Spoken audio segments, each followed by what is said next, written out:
Right guys, welcome back to the channel. Alright, I'm going to ask something now, and I don't know how many of you have heard of this. It's called the Great NHS Heist. Who knows what that means? The Great NHS Heist. Basically, we're being lied to about the NHS. What's going on within the NHS. We're going to be fed bad news about long waiting queues, problems here, this going wrong there. Trying to make the public think the NHS is no longer trustworthy. Trying to make the public think the NHS is not reliable. And the government's not only doing this to the public, they're also doing it to their own doctors and nurses, their own staff. I've got a couple of videos to show you, and one of them's quite long, because I believe it's going to be quite long. But the guy you can see on the screen there, he is an NHS doctor. You might call him a whistleblower. So I'm going to put this video on now, and listen to what he's got to say. We think of the NHS as a system designed to deliver health care. The people who are destroying it see it as an income stream, something to raid, something to strip. I reached a point in my life where I wanted to work in medicine and in the NHS at a certain standard. But if there are no hospital beds, there's only so much I can do in the community. So once those backup services started to be eroded, I realised I was part of a system that was now designed to neglect the patients, and I couldn't carry on doing that. Well, you hear that? Well, things started to be eroded.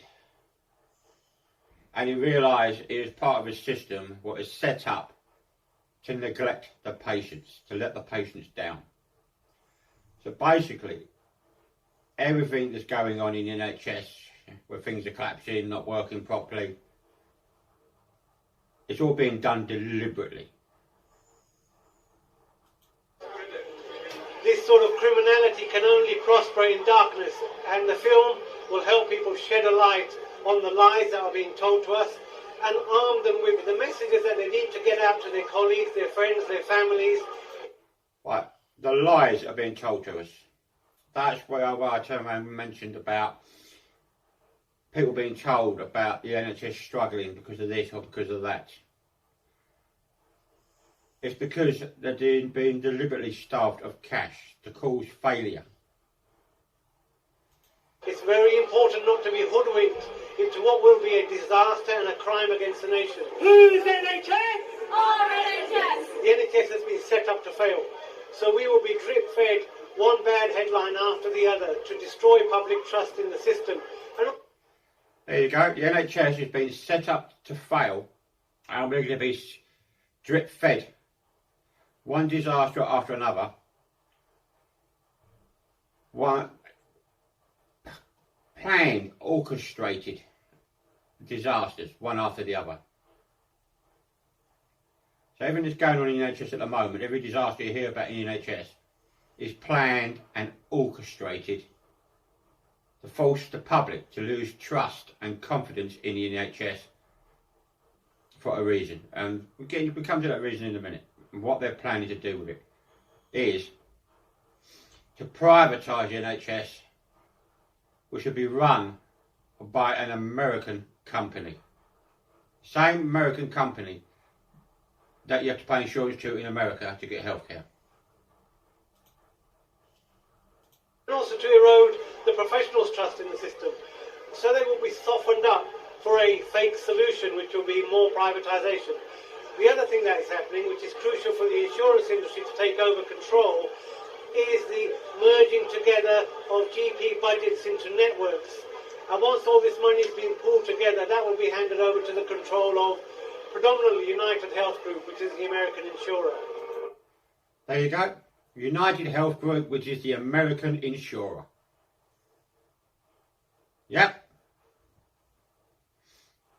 The same American insurer that the Americans get their healthcare insurance from. They want to do that to our NHS.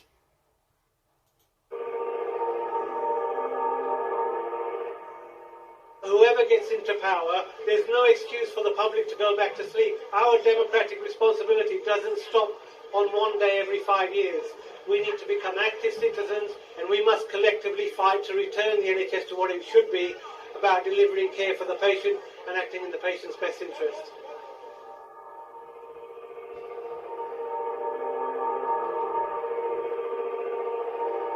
There you go, the great NHS heist. Right. Now I'm going to take you over to the second video. You do your thing. Sorry about the advert.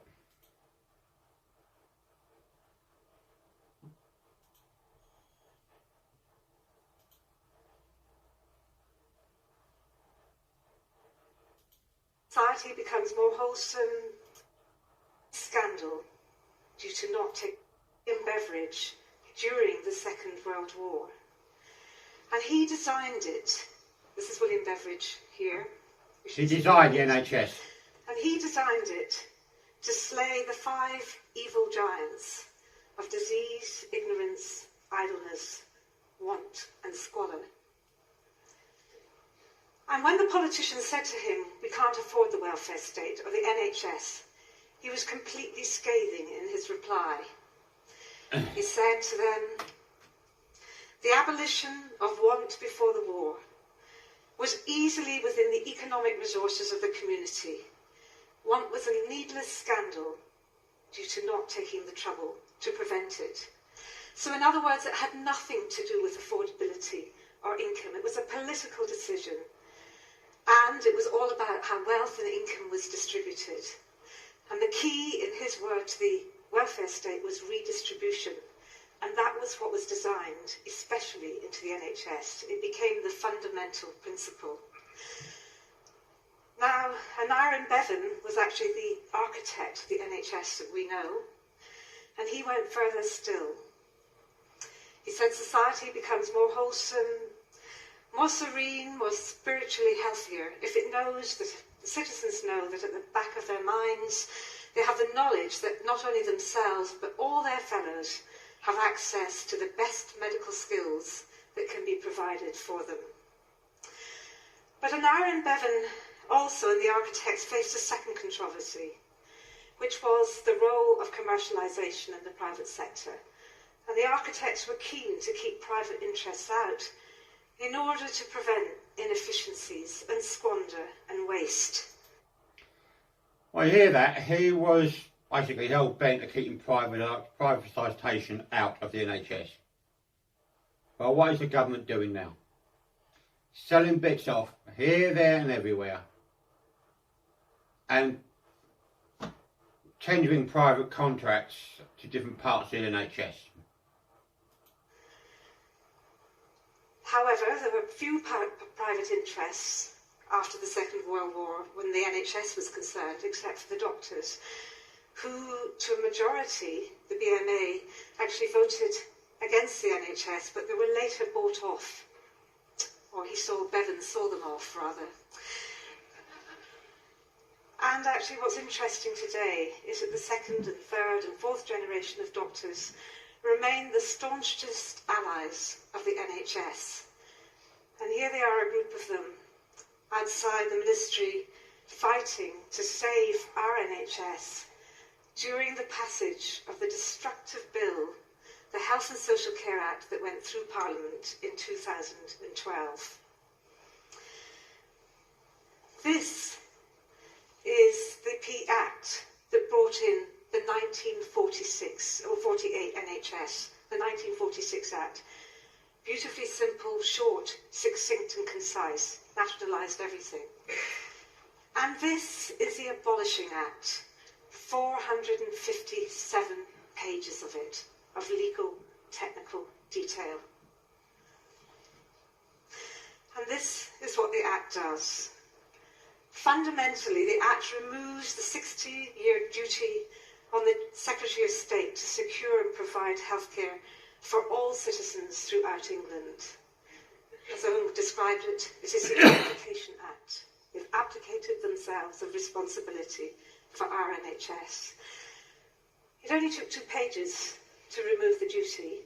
The other 456 pages, 55 pages, are dedicated to a new market bureaucracy, bringing in insurance structures modelled along the US lines. And bringing in insurance structures modelled on the NHS lines. Like what we just see in the first video, that American insurance company. It's the Secretary of State powers to create a market. And above all, it gives powers to new providers and insurers to pick and choose which patients will get treated, who will get care, and what services will be provided for. There you go. So they can pick and choose which patients will get care, which patients will get which treatment. That's provided you have health insurance. If you don't have health insurance, you get nothing. Now, every system has a bureaucracy, and the organising principles of the 1948 to 1990 NHS were very simple. Redistribution, you raise money according to income and you distribute it on the basis of need. It should be universal, there for everybody, free at the point of delivery. And above all, it was nationalised, brought under public ownership and control with public accountability and strong integration. Our NHS became the model maker for the rest of the world for more than 60 years. But the organising principles of a market bureaucracy, which this document is devoted to, are basically turning the NHS from being just healthcare, looking after the British people's health, into a business to make money. So it's no longer focused on the health of the public and the peoples of the country. It's focused on making money, making profit above healthcare. Completely selection is a little different. Anybody who takes out insurance knows that insurers are risk averse, and risk selection is the basis of a market. You have to be able to identify risks, predict them, price them, allocate them through a commercial contract, and transfer them through that contract. And of course, this all results in segmentation and fragmentation, quite different from an integrated healthcare system. So, if you remember nothing else today, I want you to remember that markets always operate through risk selection. And the structures and functions and bureaucracy of a market have to be designed to enable the purchasers and the providers to pick and choose the profitable patients and treatments and dump those that can't afford to pay. Hear that? And dump those that can't afford to pay. So if you've got a really bad illness, which means it's going to cost a lot of money to treat, means you're high risk. So you get dumped. You're too much of a risk. Now, every student of science or engineering or architecture will tell you that structures follow function. Structures absolutely matter, and yet our politicians tell us that they don't.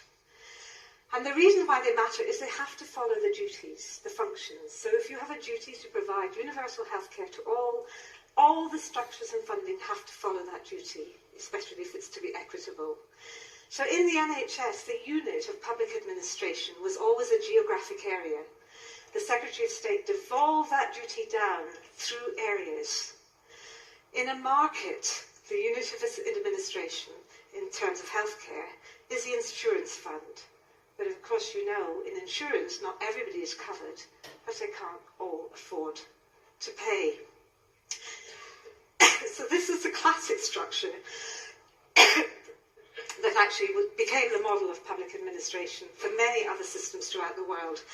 And here you can see quite clearly that the Secretary of State is in charge. As Bevan said, he could hear a bedpan drop. In a hospital, and you could hear it in Westminster. The Department of Health, and here you have the planning tiers of regions and districts, and everything was integrated very tightly so that there were no inefficiencies and no waste, no billing, no invoicing. Very easy to see who's in charge. This is David Cameron's new bureaucracy. This is what this is dedicated to, the new bureaucracy of the market. The Secretary of State has all the power but no responsibility. And now we have a series of regulators, economic regulator, a quality regulator, monitor and the Care Quality Commission, and a plethora of new bodies. But the most interesting group are these clinical commissioning groups here in the blue. They are receiving £80 billion worth of funds every year, and they're modelled along insurance fund lines. So this is a new bureaucracy, and this is why nobody can understand who's in charge or what's happening today. And if we look geographically or structurally at this new bureaucracy, what you can see is that in the old bureaucracy of the NHS, the Secretary of State had his duty to secure and provide healthcare for all. He delegated it down through the red, which are the regional tiers, and then to lower tiers, which were either district health authorities or primary care trusts. But the important thing was that everybody was covered. All these areas were what known as contiguous, joined up. Nobody could fall through the cracks. Nobody could be left out. Nobody could be excluded. But in the new system, all the structures have been dissolved away. And instead we have insurance funds, these clinical commissioning groups here. Now, the first thing insurance clinical funds. commissioning groups are not area-based. And the second thing is they take members from all over the country. But not everybody can become a member. Because to become a member, you don't join a CCG, you have to join your general practice first. But not all general practices in time will be able to join a CCG. And not all people can join general practices. So, what we can see is the groups that get excluded will be the homeless, migrants, asylum seekers. Many of them don't have general practitioners. They'll no longer be automatically entitled or covered. But older people may find it increasingly difficult if they're high risk or have multiple needs. And they'll be excluded in two ways, either by entrepreneurial GPs, such as those run by Virgin, or they'll be excluded because they've got chronic diseases, and the CCGs will no longer commission care for them, so they'll have to pay or do without. And this is a new system that's being designed. And this is what will happen. See what they're doing to our NHS? Destroying it from within, bit by bit by bit. What they're trying to do, what they're doing, they're very slowly bringing certain people in, privatisation people in, privatising little bits here, there and everywhere. Until eventually, the whole NHS will be private, like over in America. People will find that they've fallen through the cracks, unable to get care, unable to be members of a general practice, unable in turn to become part of a CCG, which is functioning like an insurance fund. And all these CCGs now have new resource allocation methods and funding mechanisms, which will make it increasingly difficult for people to get into them. So clinical commissioning groups are insurance-based. They're not area-based. Not everybody in an area is automatically covered anymore. People are recruited on the basis of belonging to a general practice, but people can become excluded or ineligible either because of their condition or because of their own status. And the same has happened. This volume here has given huge new powers to these NHS providers. Services now are being broken up across the country. They're being put out to tender to commercial companies. There's not a day goes by when you hear of huge contracts. NHS hospitals... In other words, these huge contracts have been put out to tender to private companies. They're being starved of funds, they've been going into financial deficit, the administrators are coming in They're either being sold off, franchised, or closed down.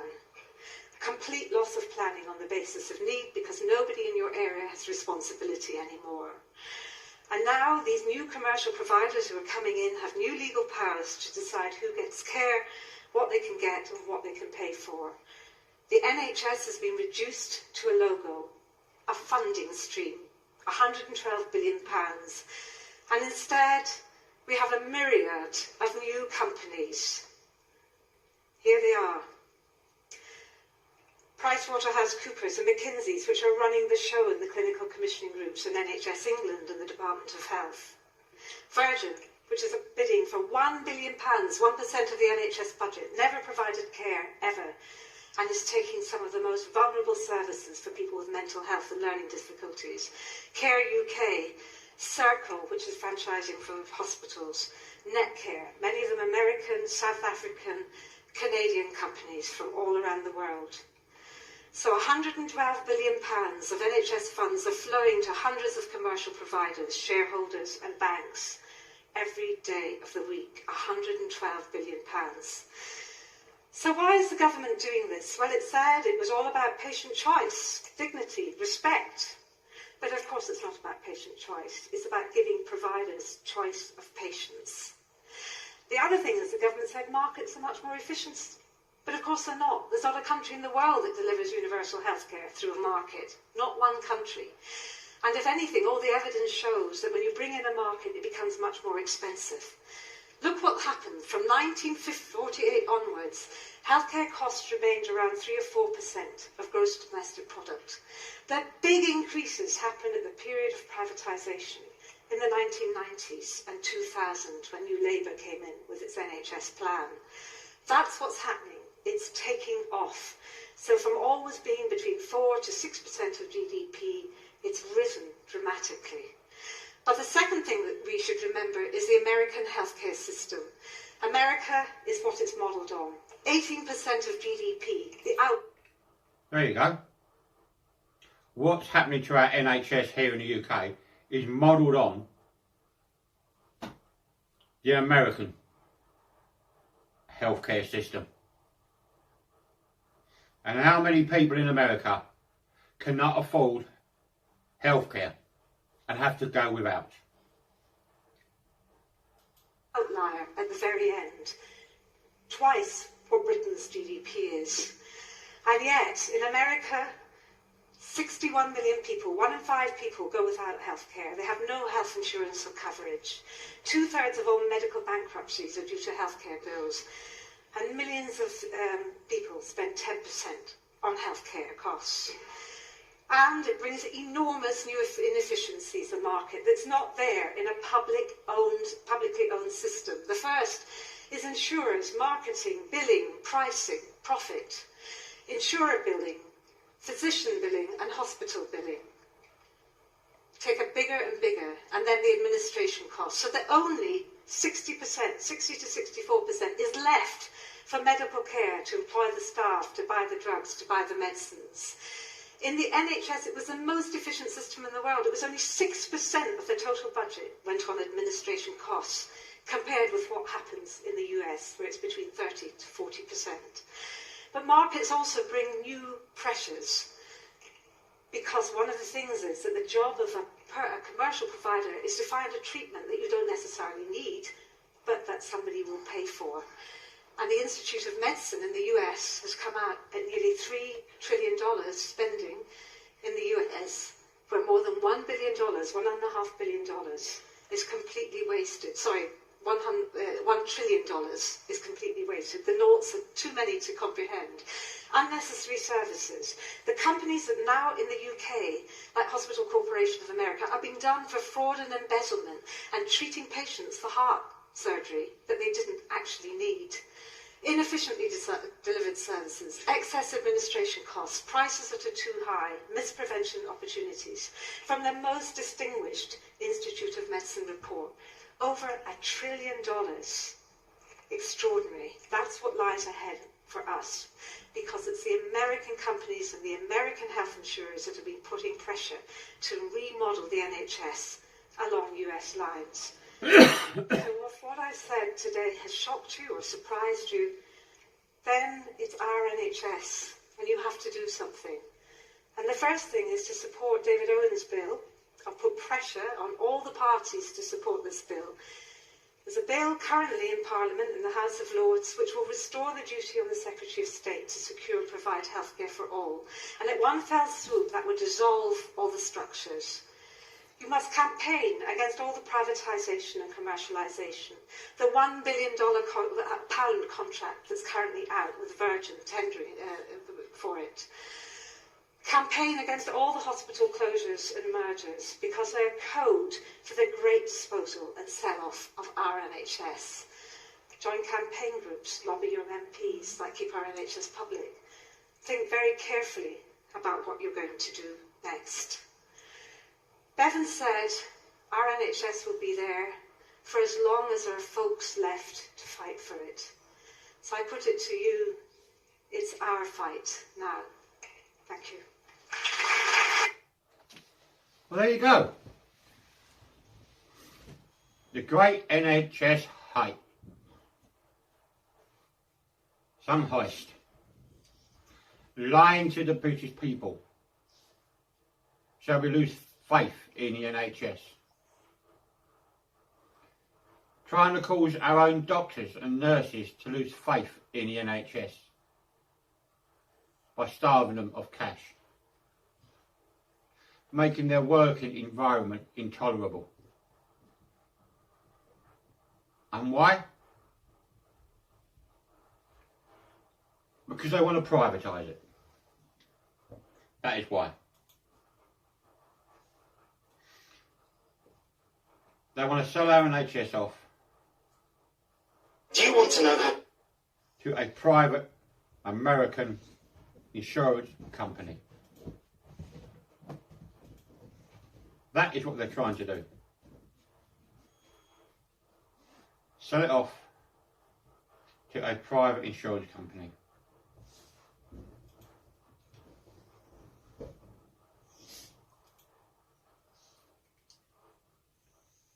That is their plan.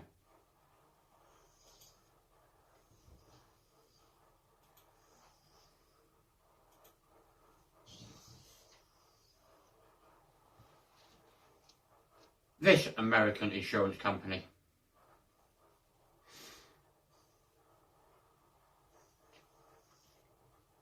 so there you go. People need to stand up and fight for our NHS. Can you afford health insurance? Can you afford to be one of those people with an illness that needs help and then get turned away? Can any of your loved ones afford to be turned away? This is modern day Labour and Conservatives' plans for the NHS. To them, the NHS is not about healthcare. It's about making profit. It's a cash cow. So I'll leave it there. And you make your own mind up. They're gradually eroding our rights and our liberties. They're spying on us. Department of Work and Pensions wants to spy on our bank accounts, which are private. Everyone's bank account is private. So can you see what's going on? We're going to be denied healthcare unless we've got health insurance, which most of us won't be able to afford. They want to spy on our bank accounts. They want to put little chips in digital ID cards so they can track us and monitor us. They want to do away with physical cash and bring in digital cash to monitor what we spend our money on. They want to bring in digital cars so they control whether we go out or not and monitor us in our own cars.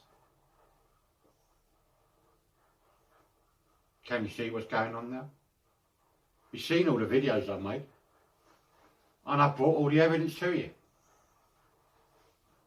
It's just down to you to listen and do your own research. Be safe out there, people.